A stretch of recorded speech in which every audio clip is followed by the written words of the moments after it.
Halo teman-teman semua, selamat datang kembali di channel Story of Kisah. Di video kali ini aku akan berbagi cerita horor nyata yang aku dapatkan dari seorang subscriber kita yang tinggal di Semarang. Ceritanya tentang sebuah rumah kopi yang hanya muncul saat tengah malam, dan tidak semua orang yang masuk bisa keluar lagi. Sebelum kita mulai, jangan lupa kalian tekan tombol like, subscribe, dan nyalakan lonceng notifikasi agar kalian tidak ketinggalan video terbaru dari Story of Kisah. Cerita ini dimulai pada bulan November tahun lalu. Subscriber kita yang namanya Dika, dia bekerja sebagai kurir ojol dan sering harus keluar malam hari.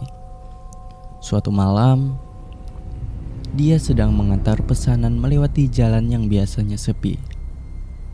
Ketika dia melihat ada cahaya terang dari sebuah ruangan yang seharusnya sudah kosong lama. Dika merasa aneh karena bangunan itu sudah lama kosong lebih dari setahun. Tapi karena dia memang sedang haus dan lapar, dia memutuskan untuk mampir sebentar. Ketika dia masuk, dia terkejut melihat ruangan yang diubah jadi tempat kopi kecil dengan beberapa meja dan kursi.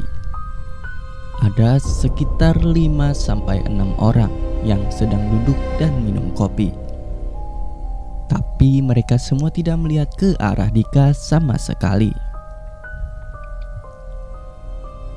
Di kasir ada seorang wanita menggunakan baju hitam dengan rambut panjang yang menutupi sebagian wajahnya. Dia tidak berkata apa-apa, hanya menunjukkan daftar minum yang ditulis di papan kayu. Dika memesan kopi panas dan sebotong kue bolu. Saat dia menunggu pesanannya, dia memperhatikan semua pelanggan di sana. Mereka semua mengenakan baju yang terlihat kuno, seperti dari tahun 80-an. Dan yang lebih aneh, mereka tidak pernah berbicara atau bahkan bergerak sama sekali. Ketika pesanannya datang, Dika segera meminum kopinya. Rasanya sangat pahit dan memiliki rasa yang tidak pernah dia rasakan sebelumnya. Saat dia mau membayar, wanita kasir itu hanya menggeleng dan berkata dengan suara yang sangat pelan, "Bayarnya nanti saja. Kamu bisa datang lagi kapan saja malam hari." Dika pergi dari sana dengan segera melanjutkan kirimannya. Tapi ketika dia ingin kembali ke tempat itu beberapa hari kemudian untuk membayar, dia tidak menemukan satupun ruangan kopi di sana. Yang ada hanya bangunan tua yang terkunci rapat dan penuh dengan reruntuhan. Dia bertanya pada warga sekitar, dan mereka semua berkata bahwa bangunan itu memang kosong sudah lama. Dan ada cerita bahwa sebelum menjadi kosong, tempat itu adalah rumah kopi yang tutup karena semua pelanggannya hilang misterius pada tahun 1987.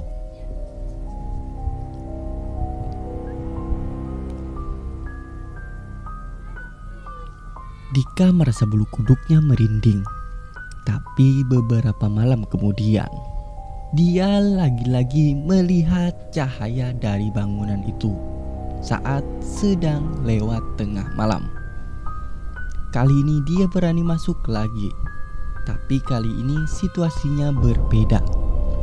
Semua pelanggan yang tadinya diam, sekarang semua menatapnya dengan tatapan yang kosong. Wanita kasir itu berdiri dan menghadapnya dengan wajah yang mulai membusuk. "Kamu sudah datang lagi. Sekarang waktu untuk tetap di sini bersama kami." Dika panik dan mencoba berlari keluar, tapi pintunya sudah terkunci. Saat semua orang di sana mulai berdiri dan mendekatinya, Dia melihat jendela kecil di sudut ruangan dan berhasil keluar dari sana. Dia berlari sejauh mungkin dan tidak pernah berani lewat jalan itu lagi. Beberapa hari yang lalu, Dika mengirimkan foto ke aku. Foto yang diambil saat pertama kali masuk ke rumah kopi itu. Saat aku perbesar fotonya, aku melihat sesuatu yang sangat mengerikan. Semua pelanggan di foto itu, mereka adalah orang-orang yang hilang pada tahun 1987 yang pernah aku baca di koran lama. Jadi teman-teman, cerita ini benar-benar membuat kita berpikir dua kali sebelum masuk tempat yang tidak kenal saat malam hari. Kalian pernah mengalami hal aneh seperti ini ataupun cerita horor sendiri? Jangan sungkan bagi di kolom komentar. Jangan lupa like, comment, share, dan subscribe.